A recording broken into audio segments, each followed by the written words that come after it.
Hello students, welcome to ज्ञान तृप्ति college YouTube channel. हम BSc final year nuclear physics के last unit detectors और एक्सीलरेटर्स को कंप्लीट करेंगे।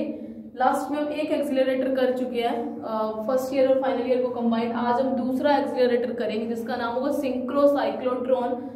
साइक्लोट्रॉन के जो फेलियर्स थे या इनएफिशिएंसी ऑफ साइक्लोट्रॉन थी, उसी को ओवरकम करने के लिए हमारे पास एक नई साइक्लोट्रॉनिक डिवाइस आई, एक नया एक्सीलरेटर आया और उस नए एक्सीलरेटर का नाम क्या आया? Synchro cyclotron. सिंक्रो साइक्लोट्रॉन क्यों हुआ वो भी मैं आपको बताऊंगी, और कैसे ये डिवाइस काम करती है तो वो अपने देखते हैं। अपने आज का टॉपिक शुरू करते हैं, सिंक्रो साइक्लोट्रॉन। आप एक तरीके से ये देख सकते हो कि ये साइक्लोट्रॉन का एक मॉड्यूलेटेड फॉर्म है या अपडेटेड फॉर्म है ये सिंक्रो साइक्लोट्रॉन। की साइक्लोट्रॉन की जितनी भी ड्रॉबैक्स थी उन सबको ओवरकम करेगा सिंक्रो साइक्लोट्रॉन। तो साइक्लोट्रॉन की ड्रॉबैक एक बार देख लेते हैं क्या होती है। एज वी नो दैट कि साइक्लोट्रॉन में जो साइक्लोट्रॉन कंडीशन आती है F is equals to QB upon 2πm आती है ना। यहाँ पे m क्या होता है? Mass of charge particle, b क्या होता है? मैग्नेटिक फील्ड की intensity, and q is charge on charge particle, f is frequency of resolution यानी कि आयन की आवृत्ति, यानी कि आयन की आवृत्ति मतलब डीज के अंदर उसको एक चक्कर लगाना, उसी को फ्रीक्वेंसी बोलते हैं ना।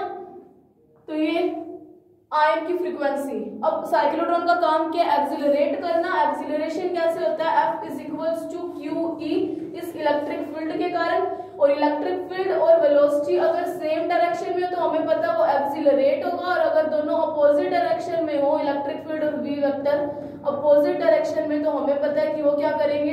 डी एक्सीलरेट होंगे, यानी कि रिटार्डेशन शो करेंगे। मैं एक्सीलरेट को ACC लिख के दे रही हूँ, ठीक है, यानी कि रिटार्डेशन,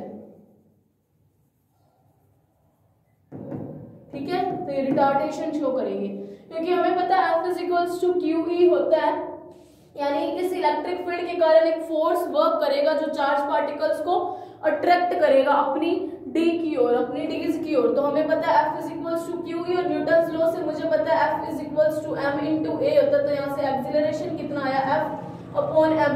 मतलब अगर इस टाइप का कोई इलेक्ट्रिक फील्ड लगा दे तो मुझे पता है कि फोर्स काम करेगा, और फोर्स किसके बराबर होगा? सॉरी, एक्सीलरेशन किसके बराबर होगा? F अपॉन m, यानी कि फोर्स अप्लाई करने से हमें क्या मिल रहा है? एक्सीलरेशन मिल रहा है। और एक्सीलरेशन का मिलना यानी वेलोसिटी का बढ़ना होता है, और वही हमारा मेन काम होता है इन सारे के सारे एक्सीलरेटर्स का। यानी इन सारी डिवाइसेस का काम यही है कि हमें पार्टिकल की वेलोसिटी को इंक्रीज करना है ताकि रिक्वायर्ड टारगेट के ऊपर या तो उन्हें इंसिडेंट करवाया जा सके या उसकी बॉम्बार्डिंग करवाई जा सके, या जिस न्यूक्लियर रिएक्शन में उन्हें यूज करना है, हाई वेलोसिटी चार्ज पार्टिकल्स, उनको यूज करने के लिए क्या किया जा सके? टारगेट के ऊपर स्ट्राइक करवाया जा सके। या किसी न्यूक्लियर रिएक्शन में हमें अगर आयंस का बॉम्बार्डिंग करवानी है, जैसे रदरफोर्ड एक्सपेरिमेंट देख लिया या आपने डिटेक्टर्स भी देखे, तो उसमें हाई एनर्जेटिक चार्ज पार्टिकल्स को एंटर करवाया जाता है, लो एनर्जेटिक चार्ज पार्टिकल्स को एंटर करवाया जाता है। तो ऐसी टाइप की डिवाइसेस में इन सबको यूज किया जाता है, इसीलिए एक्सीलरेटर आए। अब अपने देखते हैं साइक्लोट्रॉन की जो ड्रॉबैक थी, जिसको ओवरकम किसने करना है? सिंक्रो साइक्लोट्रॉन ने। तो साइक्लोट्रॉन की ड्रॉबैक क्या है और कैसे ओवरकम करता है? साइक्लोट्रॉन की ड्रॉबैक मैं आपको कल बता चुकी हूँ, लेकिन एक बार फिर से हमने देख लेते हैं कि हमें पता है कि F is equals to QB upon 2πm। ये साइक्लोट्रॉन कंडीशन भी होती है, पेपर में सीधा साइक्लोट्रॉन कंडीशन तक भी आ सकता है। फर्स्ट ईयर में साइक्लोट्रॉन कंडीशन तक आ सकता है, फाइनल ईयर में तो पूरा का पूरा टॉपिक ही आएगा, चाहे फोकसिंग आ जाए चाहे ये आ जाए, दोनों कंप्लीट आएंगे। तो देखो F is equals to QB upon 2π। As we know that relativity के कॉन्सेप्ट से, सापेक्षता के सिद्धांत से आइंस्टीन मास वेलोसिटी रिलेशन क्या होता है, ये सब चीजें आप फर्स्ट ईयर में पढ़ चुके हो।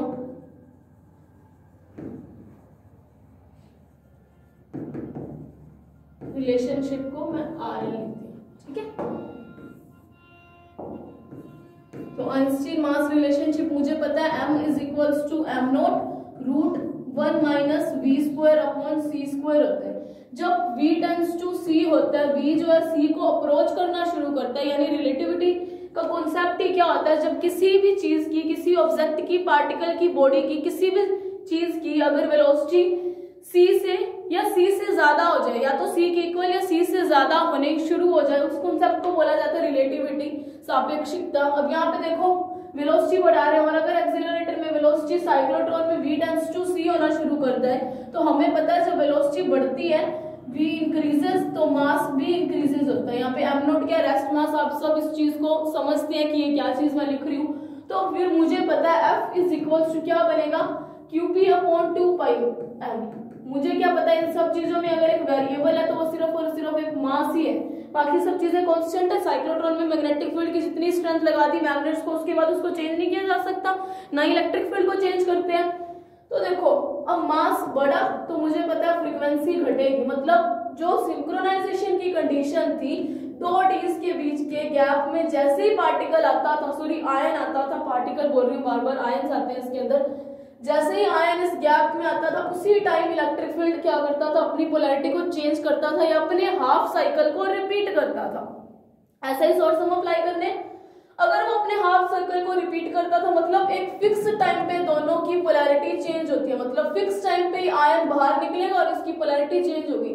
तो इलेक्ट्रिक फील्ड की स्ट्रेंथ, सॉरी इलेक्ट्रिक फील्ड की डायरेक्शन और वेलोसिटी की डायरेक्शन सेम हो जाती थी, जिसके कारण हमें एक्सीलरेशन मिलता था, या अपने बिल्कुल सामने वाली डी की ओर आयन जो होता था वो अट्रैक्शन फोर्स के कारण उसके अंदर एंटर करता था। अब देखो यहाँ पे अगर फ्रीक्वेंसी कम होने लगी, यानी कि अब उसको टाइम क्या लगेगा, आयन को ज्यादा लेगा, लेकिन जो हमारा फ्रीक्वेंसी सोर्स है, एसी सोर्स है, उसकी फ्रीक्वेंसी तो हम क्या कर चुके हैं, कांस्टेंट कर चुके हैं, वो तो एक पर्टिकुलर टाइम के बाद ही बदलती है। अब इसको टाइम ज्यादा लगा, ये गैप में जब आता है तब तक तो अगर डीज की पोलैरिटी वापस से वैसी हो जाए जैसी एंटर करते टाइम थे, तो ऐसे केस में तो रिटार्डेशन होना शुरू हो जाएगा। तो मतलब ऐसी कंडीशंस में साइक्लोट्रॉन फेल हो गया। साइक्लोट्रॉन फेल क्यों हुआ, साइक्लोट्रॉन फेल होने का कंडीशन क्या है, रिलेटिविटी स्पीड्स, यानी v टेंड्स टू जब c होता है उस केस में फ्रीक्वेंसी की वैल्यू घटती है, which means time period increase होगा, यानी कि d के अंदर उसको ट्रैवल करने में अब ज्यादा टाइम लगेगा। और अगर ज्यादा टाइम लगेगा तो हमें पता है कि दोनों की जो सिंक्रोनाइजेशन कंडीशन है, मतलब फ्रीक्वेंसी ऑफ आयन का मतलब क्या, आयन की आवृत्ति से मतलब ये कि आयन एक चक्कर लगाने में कितना टाइम ले रहा है, यानी एक साइकिल कंप्लीट करने में, और फ्रीक्वेंसी ऑफ एसी सोर्स दोनों इक्वल आने चाहिए थे, तो इसको तो बोले सिंक्रोनाइजेशन कंडीशन। लेकिन जब v टेंड्स टू c होता है उस टाइम यही सिंक्रोनाइजेशन की कंडीशन क्या है, डिस्टर्ब होती है, जिसके कारण आयन क्या होता है, एक्सिलरेट ना होने के बावजूद, मतलब एक्सिलरेट नहीं होता, डी एक्सिलरेशन शो करता है, यानी कि रिटार्डेशन शो करना शुरू कर देता है। तो जो हमारी एक्सिलरेटिंग डिवाइसेस का काम है किसी भी पर्टिकुलर आयन की वेलोसिटी को बढ़ाना, तो वो यहाँ पे फेल होता हुआ दिखाई देता है। इसी चीज को ओवरकम करने के लिए हमारे पास आया था सिंक्रोसाइक्लोट्रॉन, इसको फ्रीक्वेंसी मॉड्यूलेटेड साइक्लोट्रॉन भी बोला जाता है। क्यों बोला जाता है हम वो देखेंगे।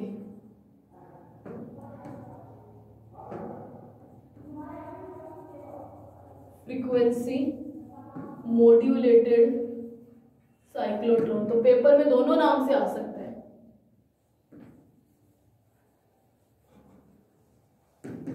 देखो इसके दो नाम है, सिंक्रोसाइक्लोट्रॉन और फ्रीक्वेंसी मॉड्यूलेटेड साइक्लोट्रॉन। ठीक है, ये क्या चीज है तो ये अपने अब देखते हैं। तो अब साइक्लोट्रॉन पे आते हैं, ठीक, सॉरी सिंक्रोसाइक्लोट्रॉन पे आते हैं। अब सिंक्रोसाइक्लोट्रॉन ने क्या करना था, F is equals to QP upon 2 pi m, यानी कि मैं इसको ऐसे लिख सकती हूँ, QP upon 2 pi m not root 1 minus v square upon c square. तो देखो इसको फ्रीक्वेंसी मॉड्यूलेटेड साइक्लोट्रॉन क्यों बोला जाता है, मैं आपको वो बता रही हूँ। और सिंक्रोसाइक्लोट्रॉन कैसे साइक्लोट्रॉन की इन कमियों को ओवरकम करता है हम वो देखते हैं। तो देखो सिंक्रोसाइक्लोट्रॉन में क्या है, साइक्लोट्रॉन में तो हमें पता चल गया मास इंक्रीज हुआ, यानी फ्रीक्वेंसी डिक्रीज हुई, फ्रीक्वेंसी डिक्रीज हुई मतलब सिंक्रोनाइजेशन की कंडीशन क्या हुई, खत्म होने लगी, है ना। सिंक्रोनाइजेशन क्या हुआ, डिस्टर्ब हुआ। तो अब इसी चीज को कंपनसेट करना है। कंपनसेट मतलब इसी चीज को जो मतलब ड्रॉबैक्स आई थी उसको सही करना है। तो कैसे सही करेंगे, देखो कंपनसेट का मतलब होता है जो हम चीज को कंप्लीट नहीं कर पा रहे थे उसको अब कंप्लीट करना, यानी क्षतिपूर्ति करना। हिंदी में आप बेटर समझ गए होंगे शायद। तो देखो इसके अंदर कैसे चीजें कंपनसेट कर सकते थे, दो तरीके से कर सकते थे। कैसे कर सकते हैं, देखो सिंक्रोनाइजेशन की कंडीशन क्या है, दोनों की फ्रीक्वेंसी क्या है, FAC is not equals to F ion, ये क्या है, सिंक्रोनाइजेशन की कंडीशन में डिस्टर्बेंस को शो कर रहा है, और सिंक्रोनाइजेशन की कंडीशन होती क्या है, F A C is equals to F ion. Exam में ऐसे लिखना नहीं है, थ्योरेटिकल लिखना है। ये मैं आपको F is showing frequency, AC is showing AC current या ऑसिलेटिंग सोर्स या रेडियो फ्रीक्वेंसी सोर्स, और जो आयन है मतलब वो आयन की डीज के अंदर जो सर्कुलर पाथ को कवर करने में जो उसकी फ्रीक्वेंसी है उसको शो किया। पेपर में ऐसे नहीं लिखना, ये मैं आपको समझाने के लिए लिख रही हूँ। तो देखो दो चीज तरीके से इसको कंपनसेट कर सकते थे। एक तो बी की वैल्यू को चेंज कर दो, बी की वैल्यू को इस तरीके से चेंज करो कि मास बढ़े, और बी की वैल्यू को इस तरीके से चेंज किया जाए कि मास बढ़ने पे फ्रीक्वेंसी क्या नो चेंज आए, मतलब जैसी फ्रीक्वेंसी पहले चल रही थी वैसी की वैसी चलती रहे। या फिर जो एसी सोर्स लगाया हमने, ऑसिलेटिंग सोर्स या रेडियो फ्रीक्वेंसी सोर्स को मैं एसी सोर्स बोल रही हूँ क्योंकि उसका बिहेवियर ऐसा ही होता है, हाफ साइकिल के बाद अपने आप को रिपीट करता है। यानी कि जो एसी सोर्स लगाया गया है उसकी फ्रीक्वेंसी को क्या किया जाए, इस तरीके से कंट्रोल किया जाए कि दोनों हमेशा किस कंडीशन में रहे, सिंक्रोनाइजेशन की कंडीशन। सिंक्रोनाइजेशन की अगर कंडीशन हुई तो मुझे पता है आयन हमेशा क्या होगा, एक्सिलरेट ही होगा। वापस से देखते हैं मैंने क्या बोला, सिंक्रोनाइजेशन को फ्रीक्वेंसी मॉड्यूलेटेड क्यों बोला जाता है, ओरिजिन हम जस्ट अभी देखेंगे। तो जो साइक्लोट्रॉन की कमी थी, F is equals to QB upon 2 pi m not root 1 minus v square upon c square है कि मास बड़ा, फ्रीक्वेंसी की वैल्यू क्या घटती है। लेकिन अगर हम कुछ कंडीशन ही ऐसी अप्लाई कर दें, ऐसी कंडीशन ले कि हमारा मास बढ़े, फ्रीक्वेंसी को क्या नो चेंज किया जाए, यानी कि जैसी फ्रीक्वेंसी चलती आ रही थी डी के अंदर बिल्कुल इनिशियली जब चार्ज पार्टिकल को एंटर करवाया था, यानी जब v is not equals to c था या v not tends to c था, उस कंडीशन में जैसी कंडीशंस चलती आ रही थी, दोनों F A C is equals to F आयन आ रहा था, तो वैसी अगर कंडीशन मेंटेन करनी है, उसको कंपनसेट करना है, तो हमारे पास दो केसेस बनते हैं। एक तो हम बी को इस तरीके से चेंज करें कि एफ हमेशा वैसा का वैसा रहे जैसा वो इनिशियल कंडीशन में था, है ना।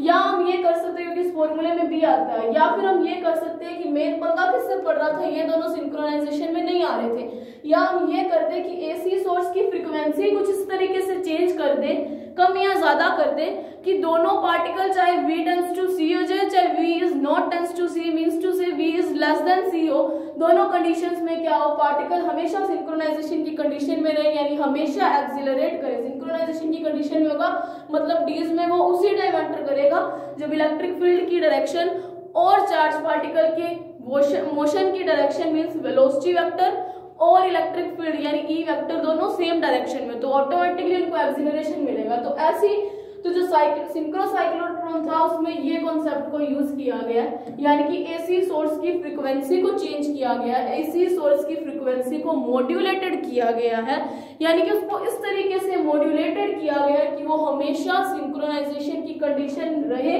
क्योंकि सिंक्रो साइक्लोट्रॉन में ये कॉन्सेप्ट यूज किया गया, यानी कि फ्रीक्वेंसी को क्या किया गया, चेंज किया गया। इसीलिए इस डिवाइस का दूसरा नाम क्या बना, फ्रीक्वेंसी मॉड्यूलेटेड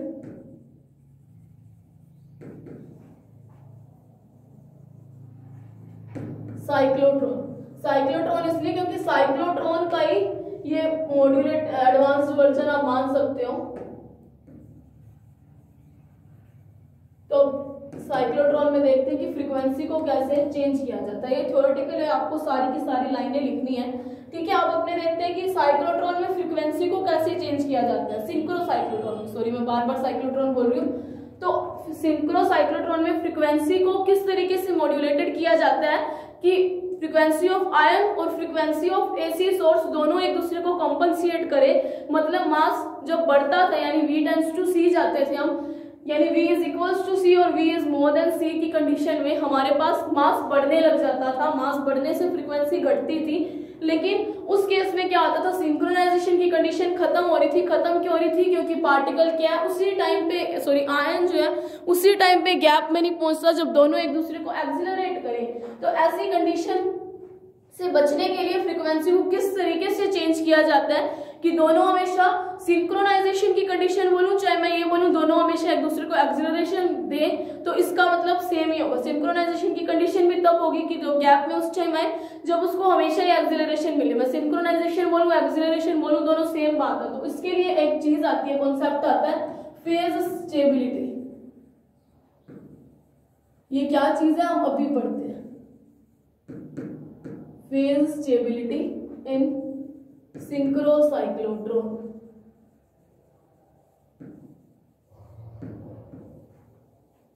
तो ये कैसे है, यही चीज दिखाएगी कि फ्रीक्वेंसी को किस तरीके से चेंज किया जाता है, कि जो वहां पे कमी आ रही थी साइक्लोट्रॉन की, जो फेलियर आ रहा था वो सिंक्रोसाइक्लोट्रॉन में ओवरकम किया जा सके। देखो फेज स्टेबिलिटी कैसे होती है। फेज स्टेबिलिटी सीधा आपके पास 2 मार्क्स में भी आ सकती है, और सिंक्रोट्रॉन आपके पास सिंक्रोसाइक्लोट्रॉन या फ्रीक्वेंसी मॉड्यूलेटेड साइक्लोट्रॉन लिखा है तो आपको पूरा वैसे भी करना है, नहीं तो ये जो छोटा क्वेश्चन होता है उसके अंदर भी फेज स्टेबिलिटी आ सकती है। फेज स्टेबिलिटी मोस्ट इंपोर्टेंट है इस टाइम, ठीक है। तो मैंने मान लिया मैं एक एसी सोर्स के बिहेवियर को दिखा रही हूँ, हमें किसको चेंज करना है, फ्रीक्वेंसी ऑफ एसी सोर्स को चेंज करना है। जैसे मैंने यहाँ पे बताया, इसको चेंज करके कुछ ऐसी कंडीशन बनाई जाएगी कि दोनों हमेशा सिंक्रोनाइजेशन की कंडीशन में ही पड़े रहेंगे। इसको बनाए मेंटेन रखने के लिए हमने ये चीज यूज की है, ठीक है। इस चीज को किस लिए यूज की, इस चीज को मेंटेन करने के लिए। तो अब देखो कैसे मेंटेन करेंगे। मैं कोई एसी सोर्स दिखा रही हूँ, फेज स्टेबिलिटी का मतलब ये है कि दोनों हमेशा सिंक्रोनाइजेशन की कंडीशन रखना चाहते हैं अपने, और वो किस तरीके से रहेगी, ठीक है। ये मान लो कि ये जो एसी सोर्स हम अप्लाई करते हैं, साइक्लोट्रॉन की वर्किंग हम पढ़ेंगे, सॉरी सिंक्रोसाइक्लोट्रॉन की वर्किंग हम पढ़ेंगे, लेकिन उससे पहले हम फेज स्टेबिलिटी को देख रहे हैं कि किस तरीके से एसी सोर्स की फ्रीक्वेंसी को चेंज किया जाता है कि पार्टिकल आयन जो है वो हमेशा सिंक्रोनाइजेशन की कंडीशन में रहे। मतलब फ्रीक्वेंसी ऑफ एसी सोर्स और फ्रीक्वेंसी ऑफ आयन दोनों सेम रहे, कि सेम टाइम पे दोनों की पोलैरिटी चेंज हो। सेम टाइम पे दोनों की पोलैरिटी चेंज होना मतलब इलेक्ट्रिक फील्ड की पोलैरिटी चेंज होना और आयन का गैप में आना, दोनों सेम टाइम पे हो। उसके लिए फेज स्टेबिलिटी है। जब एसी सोर्स की फ्रीक्वेंसी को किस तरीके से चेंज करेंगे कि फेज स्टेबिलिटी बनाया जाए। फेज स्टेबिलिटी का मतलब ही क्या है, एक सिंक्रोनाइजेशन की कंडीशन मेंटेन करना, मतलब एक ऐसी फेज लाके छोड़ देना, एक ऐसी फेज में पार्टिकल को, आयन को लाके छोड़ दो जब V टेंड्स टू C हो तब वो हमेशा ही एक्सिलरेट हो। यही हमारी कमी आ रही थी ना, कि एक्सिलरेटर्स का काम तो एक्सिलरेट करना था, लेकिन साइक्लोट्रॉन ने तो डी एक्सिलरेशन शुरू कर दिया। उसी चीज को दूर करना है। अब अपने मान लेते हैं कि कोई आयन है, ठीक है, वो एक साइक्लोट्रॉन में मोशन कर रहा है। मैंने क्या बोला, सिंक्रोसाइक्लोट्रॉन क्या है, सिंक्रोसाइक्लोट्रॉन क्या है, साइक्लोट्रॉन का ये क्या है, मॉड्यूलेटेड फॉर्म है। साइक्लोट्रॉन का ये एडवांस्ड वर्जन मान सकते हो आप, ठीक है। तो मान लिया एक आयन है जो साइक्लोट्रॉन में मोशन कर रहा है। हम किस जगह पे पहुंच गए, V टेंड्स टू C, मतलब वेलोसिटी अब इतनी बढ़ गई है कि वो C को अप्रोच करना शुरू कर चुकी है। वहीं पे साइक्लोट्रॉन में प्रॉब्लम आती थी ना, उसी प्रॉब्लम को दूर करने के लिए फेज स्टेबिलिटी आई। मींस एसी सोर्स की फ्रीक्वेंसी को इस तरीके से चेंज किया गया कि पार्टिकल हमेशा सिंक्रोनाइजेशन की कंडीशन में रहे, पार्टिकल नहीं आयन हमेशा सिंक्रोनाइजेशन की कंडीशन में रहे, इस तरीके से रहे कि वो डी एक्सिलरेशन शो करने के बजाय, यानी रिटार्डेशन के बजाय हमेशा एक्सिलरेशन ही शो करे। तो कैसे करेगा देखते हैं। तो देखो इसमें क्या होता है, ये कंडीशन हो जाएगी जब इलेक्ट्रिक फील्ड कैसा होगा, 0, ठीक है। ये कंडीशन हो जाएगी एक साइकिल पूरा ना, मतलब 2 पाई। यहाँ पे क्या हो जाएगा, इलेक्ट्रिक फील्ड पाई, मैं फेज बता रही हूँ, इलेक्ट्रिक फील्ड नहीं होता ये होगा 3 पाई। ये कंडीशन हो जाएगी 4 पाई। अब मुझे पता है साइक्लोट्रॉन में 2 डीज, ठीक है, 2 डीज में से क्या है, जैसे ही V टेंड्स टू C गया, ये मिडिल प्लेन पे लाने का काम कौन करता है, मैग्नेटिक फील्ड करता है। पढ़ चुके हो आप, फोकसिंग ऑफ मैग्नेटिक फील्ड, है ना। तो यहाँ पे देखो पार्टिकल क्या है, V टेंड्स टू C जाने लग गया, मतलब वॉइलेशन शुरू हो गया। वॉइलेशन मतलब सिंक्रोनाइजेशन की कंडीशन क्या हुई, डिस्टर्ब होना शुरू हो चुकी है। अब इसी वॉइलेशन को या इसी चीज को हमें कंपनसेट करना है। कैसे करना है अभी देखते हैं, ठीक है।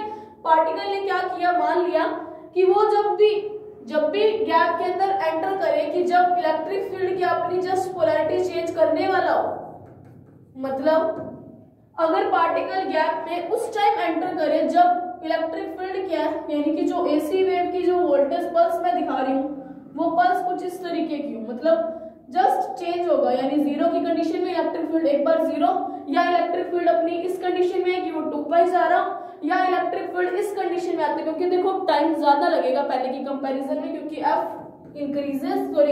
F is inversely proportional to M, mass increases and frequency decreases। मतलब अब उसको टाइम ज्यादा लग रहा है, तो उसको मान लिया इतना ज्यादा टाइम लगा कि जब वो पोलैरिटी चेंज करने वाला था, मतलब डी, एक डी जो पॉजिटिव डी है दूसरी नेगेटिव होने वाली थी जस्ट सामने वाली, मतलब मान लो कि ये पॉजिटिव है और ये नेगेटिव है।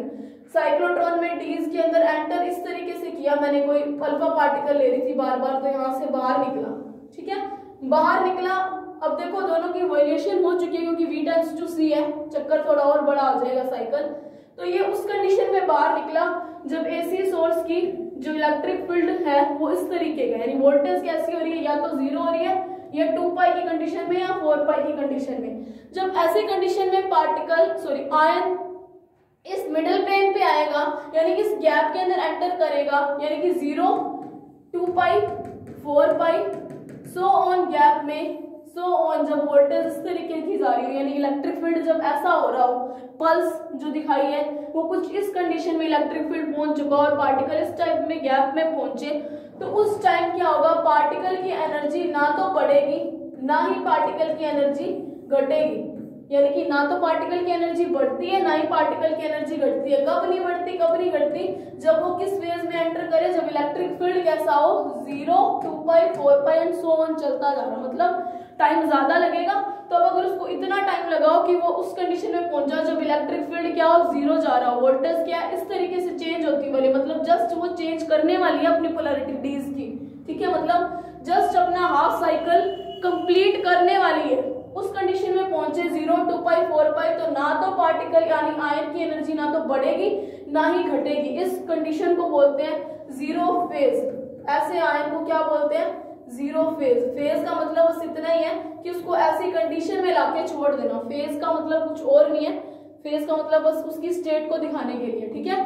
तो जब आयन क्या है, क्योंकि V टेंड्स टू C हो चुके हैं, अब उनको टाइम ज्यादा लग रहा है। पहले तो वो सेम टाइम पे आते थे, ठीक है, लेकिन अब उसको टाइम ज्यादा लग रहा है, मतलब उस कंडीशन में आया जब इलेक्ट्रिक फील्ड कैसा हुआ, यानी जो वोल्टेज पल्स है, अगर उस पल्स फॉर्म को देखें 0, 2 पाई, 4 पाई, सो ऑन पे चलते, इस पॉइंट पे, इस पॉइंट पे या इस पॉइंट पे, उस कंडीशन में आयन की गैप में आने पे ना तो एनर्जी बढ़ेगी ना ही घटेगी। 0.0 फेज बोलेंगे, मतलब एनर्जी के अंदर कोई चेंजेस ही नहीं है, ठीक है। और अब मान लिया कि मेरे पास जो चार्ज पार्टिकल है, जो आयन है, वो D के अंदर, अब उसको पता है मुझे कि अब V टेंड्स टू C चल रहा है, वेलोसिटी ऑलरेडी बहुत आई है, इसीलिए वो D के अंदर एंटर कर जाता है। अब मेरे को पता है V टेंड्स टू C चल रहा है, एनर्जी ना तो बढ़ी ना घटी, मैं इस तरीके से शो करी, ना बढ़ी ना घटी, क्रॉस लगा दिया, ठीक है।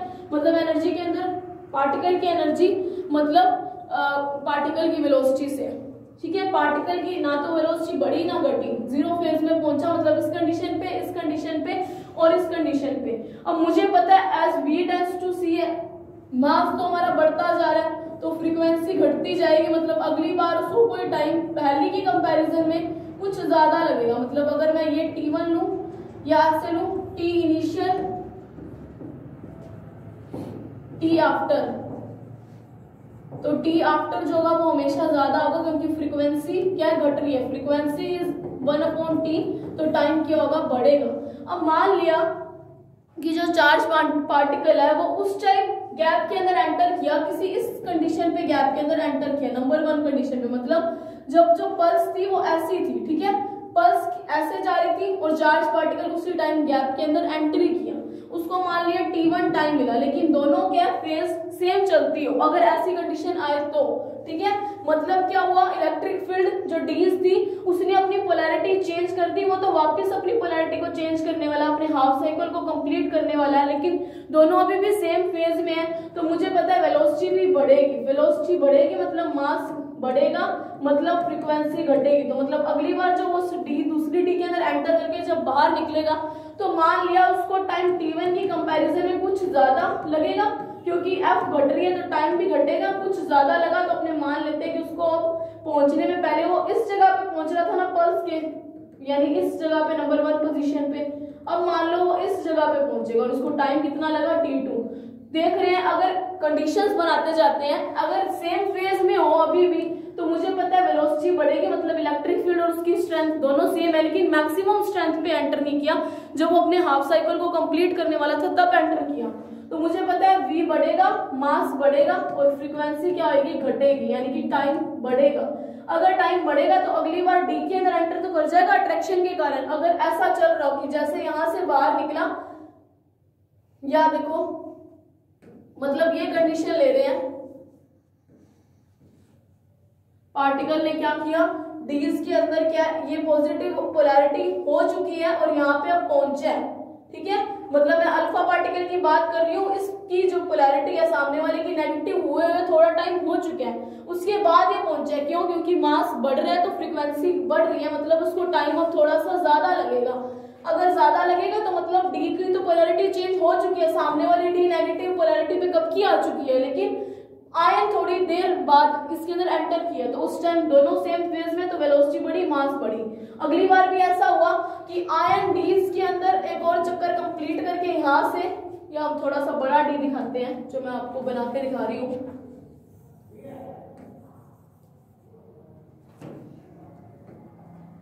ये दो डीज, ठीक है, ये मिडल प्लेन, एक डी बहुत बड़ी होगी,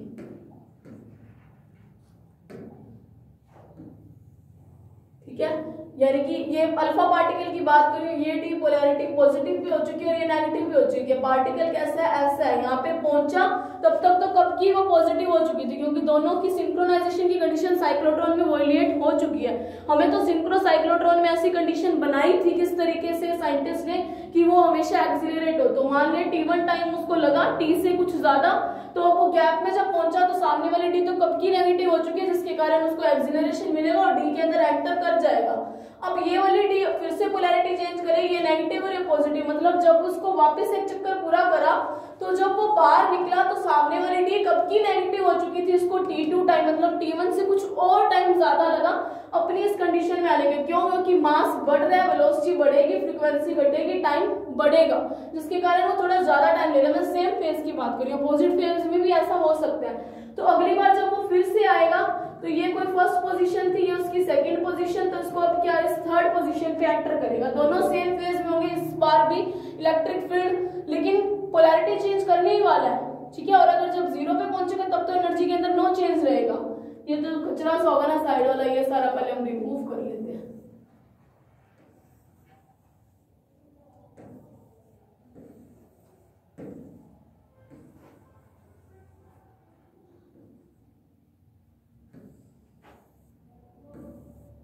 यहां से देखते हैं अब क्या हुआ, ये नंबर थर्ड पोजीशन पे पहुंचा, जिसके अंदर इसको टाइम कितना लगा T3।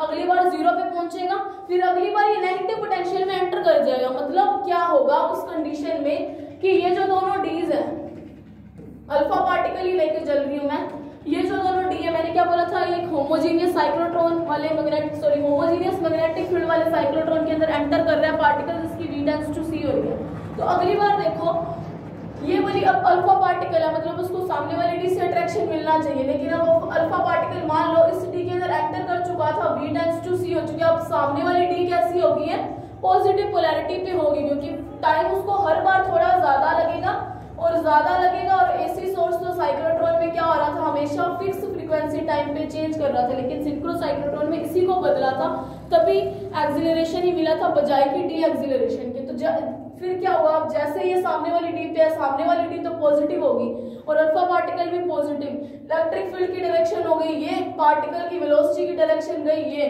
दोनों क्या हुए एक दूसरे के अपोजिट फेज में हो गए। अपोजिट फेज में मतलब क्या हुआ, डी एक्सिलरेशन शुरू हो गया।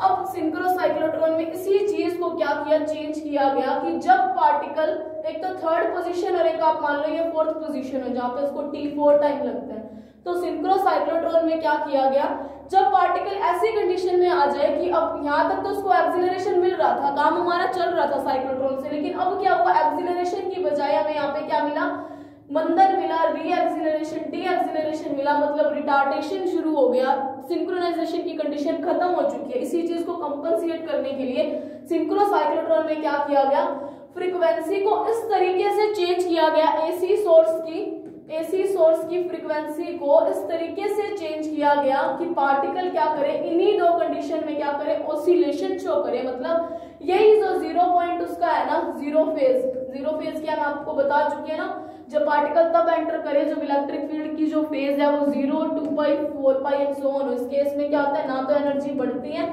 ना ही घटती है, मतलब जीरो फेज के अराउंड क्या एक दूसरे से ऑसिलेशन शो करता रहे, फ्रीक्वेंसी को इस तरीके से यहाँ पे चेंज कर दिया जाता है कि हमेशा पार्टिकल को क्या मिले, एक्सिलरेशन मिले, ना कि रिटार्डेशन। ठीक है, तो यहाँ से क्या हुआ, फ्रीक्वेंसी को साइंटिस्ट ने चेंज किया इस पॉइंट पे कि इस पोजीशन के अराउंड वो हमेशा क्या करता रहे, दोलन करता रहे, ऑसिलेशन शो करता रहे, जिसके कारण क्या पार्टिकल क्या negative, further negative potential region के अंदर एंटर ही ना करे, उसकी फेज कभी भी आउट की कंडीशन बने ही ना। एसी सोर्स और आयन की कंडीशन हमेशा फेज इन की कंडीशन ही बनती रहे, इसीलिए यहाँ पे मतलब ऐसी फेज को यहाँ पे स्टेबल कर दिया गया, इसीलिए इसका नाम फेज स्टेबिलिटी रखा गया। मेरे हिसाब से आपको ये चीज समझ आई होगी कि हम क्या कर रहे हैं। तो देखो फेज स्टेबिलिटी कैसे हुई मैंने आपको बताया, तो ये फ्रीक्वेंसी मॉड्यूलेटेड क्यों बोला ये भी मैंने आपको बताया है। तो देखो अब फेज स्टेबिलिटी आपको समझ आ गई होगी कि सिंक्रोसाइक्लोट्रॉन में क्या किया, साइक्लोट्रॉन का एक मॉड्यूलेटेड फेज है, फॉर्म है, इसमें क्या किया, मैग्नेटिक फील्ड बी को क्या रखा गया, कांस्टेंट रखा गया और फ्रीक्वेंसी ऑफ एसी सोर्स को चेंज किया गया। फ्रीक्वेंसी ऑफ एसी सोर्स को इस तरीके से चेंज किया गया कि पार्टिकल अब फर्दर नेगेटिव रीजन में, नेगेटिव पोटेंशियल रीजन में, मतलब मैं इसको फेज आउट की कंडीशन बोल सकती हूँ ना, कि पार्टिकल अब और ज्यादा फेज आउट की कंडीशन में ना रहे, वो हमेशा फेज इन की कंडीशन में वापस चला जाए, यानी कि थर्ड पोजीशन पे चला जाए। मतलब क्या होगा, वो इस जीरो फेज पे ऑसिलेशन शो कर दे। ऑसिलेशन क्या होता है, back and fourth position, back and fourth motion होती है ना किसी भी चीज के अलाउंग, जैसे ये होता है मेन पोजीशन के अलाउंग अगर पेंडुलम इधर से उधर मोशन करता है तो ऐसी मोशन को ऑसिलेटरी मोशन बोला जाता है। तो सेम चीज यहाँ पे की गई कि पार्टिकल क्या करे, इस जो जीरो पॉइंट है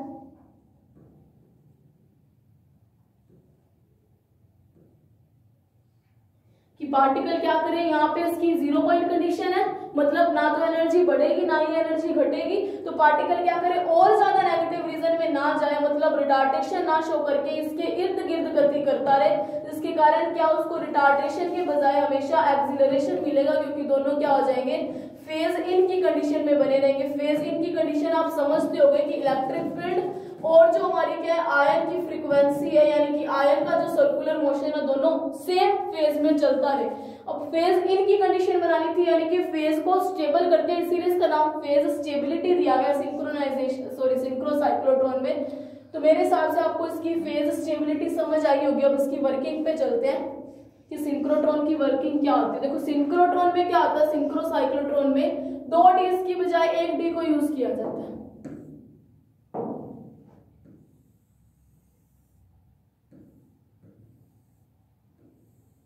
ठीक है, ये सिंक्रोसाइक्लोट्रॉन में ये डी शेप है। ठीक है, यहाँ पे इसको क्या किया जाता है, फ्रीक्वेंसी सोर्स से कनेक्ट किया गया है। 1 मिनट, डीज भी दिए जैसा बन गया, देखते हैं कैसे बनता है ये। देखो कैसे बनता है डीज, अपने देखते हैं। ये मान लीजिए डी है, ठीक है, थोड़ी सी बैंड होती है, ठीक है, और इस डीज को आगे क्या करते हैं, किसी एसी सोर्स से कनेक्ट करना है, जैसे साइक्लोट्रॉन में किया था।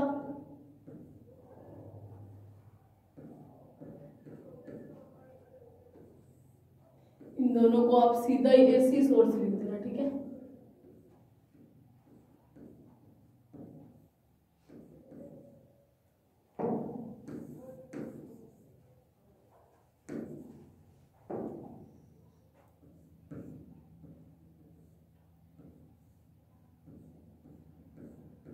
थोड़े से ढंग से बना लेना, मेरे से तो नहीं बन रहे हो।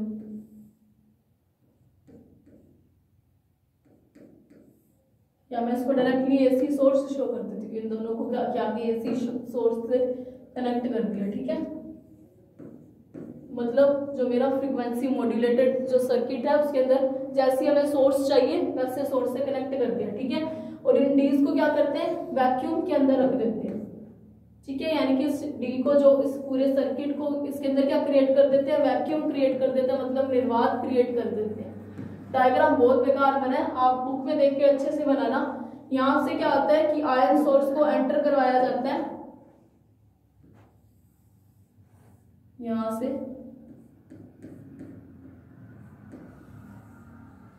और यहाँ पे क्या दोनों मैग्नेट्स लगाई जाती हैं, N और S, ठीक है, दोनों पोल्स लगाए जाते हैं मैग्नेट के।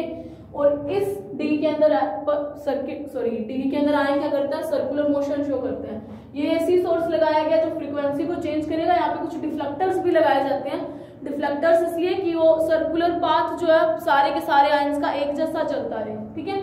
अब इसके अंदर क्या होता है, जैसे यहाँ पे कोई आयन सोर्स से आयन एंटर करते हैं, ठीक है, मान लिया कि इसके अंदर भी अल्फा पार्टिकल एंटर कर रहे हैं, ठीक है, या कोई भी आयन एंटर कर रहा है, यानी कोई पॉजिटिव आयन एंटर कर रहा है, अल्फा भी छोड़ो, कोई भी पॉजिटिव आयन, ठीक है। जैसे ही वो आता है, यहाँ पे क्या होता है, एसी सोर्स की पोलैरिटी चेंज होती है। डी की ये वाली जो साइड है, ये क्या होता है, इससे उस आयन को क्या मिलता है, अट्रैक्शन मिलता है। तो जिसके कारण वो क्या करेगा, जैसे उस पॉजिटिव आयन को डी की ये वाली साइड उस टाइम नेगेटिव पोलैरिटी पे हो जाता है एसी सोर्स से, और ये वाली पॉजिटिव साइड से, जिसके कारण आया हुआ आयन क्या होता है, डी के अंदर एंटर करता है। और एंटर की और डी के अंदर मुझे पता है इलेक्ट्रिक फील्ड कैसा होता है, जीरो, यानी कि मैग्नेटिक फील्ड और वेलोसिटी दोनों एक दूसरे के परपेंडिकुलर होते हैं, जिसके कारण क्या होता है, जैसा साइक्लोट्रॉन में चला था, ये साइक्लोट्रॉन का मॉड्यूलेटेड फॉर्म है। बस मॉड्यूलेशंस क्या किए गए, यानी कि इसके अंदर चेंजेस क्या किए गए, एक तो फ्रीक्वेंसी को चेंज किया गया और दूसरी 2 डी की जगह 1 डी को यूज किया गया, ठीक है। तो ये वाली सरफेस से जैसे उसको अट्रैक्शन मिलेगा कि ये नेगेटिव पोलैरिटी से कनेक्ट हो जाएगी इस पॉजिटिव आयन को, तो यहाँ से एंटर करेगा, अपना टाइम पीरियड कंप्लीट करेगा, बाहर निकल जाएगा। अब जैसे ही बाहर निकलेगा पोलैरिटी चेंज होगी, ये वाली डी क्या होगी, फिर से इसको अट्रैक्ट करेगी, ये फिर से इसके अंदर एंटर करेगा और सर्कुलर पाथ पे मोशन करता रहेगा और फ्रीक्वेंसी को भी इस तरीके से, एसी सोर्स की फ्रीक्वेंसी को इस तरीके से चेंज किया जाएगा तो कि हमारे पास क्या कंडीशन आ जाए, फेज स्टेबिलिटी की, जैसा कि हम किसके अंदर पढ़ चुके हैं अभी पीछे जस्ट लास्ट अपने स्लाइड पे, कि मतलब फेज स्टेबिलिटी की कंडीशन हमारे पास बन जाए।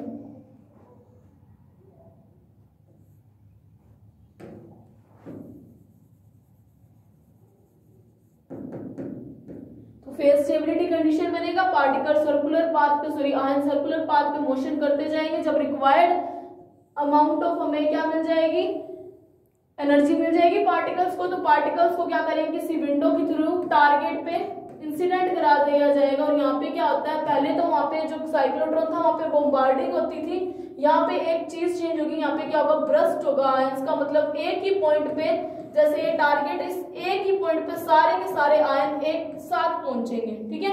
और बॉम्बार्डिंग का मतलब होता है कि इस तरीके से आयंस को पहुंचाना, अलग अलग जगह पे भी पहुंच जाए लेकिन आयंस एक साथ आना।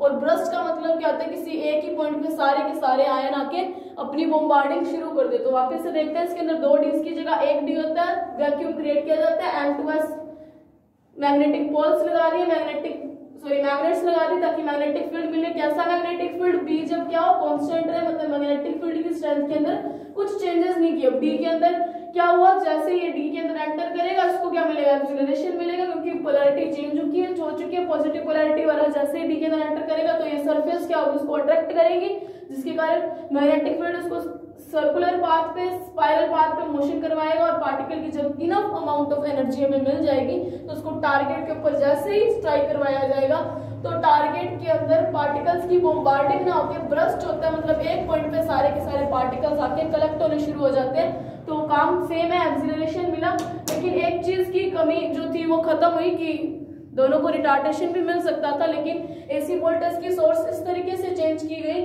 कि पार्टिकल फर्दर नेगेटिव रीजन में एंटर ना करे, वो इसी रीजन में इन्हीं दोनों के आसपास आपस में सिंक्रोनाइजेशन की कंडीशन में मोशन करता रहे कि V टेंड्स टू C होने के बावजूद भी आयन को हमेशा एनर्जी ज्यादा मिले और उसकी वेलोसिटी बढ़ती जाए। तो आज के लिए इतना ही, बाकी साइक्लोट्रॉन का थोड़ा मैथमेटिकल कैलकुलेशन, सिंक्रो साइक्लोट्रॉन की थोड़ी सी रहेगी, वो अपने नेक्स्ट लेक्चर में करेंगे। So thank you for watching this lecture.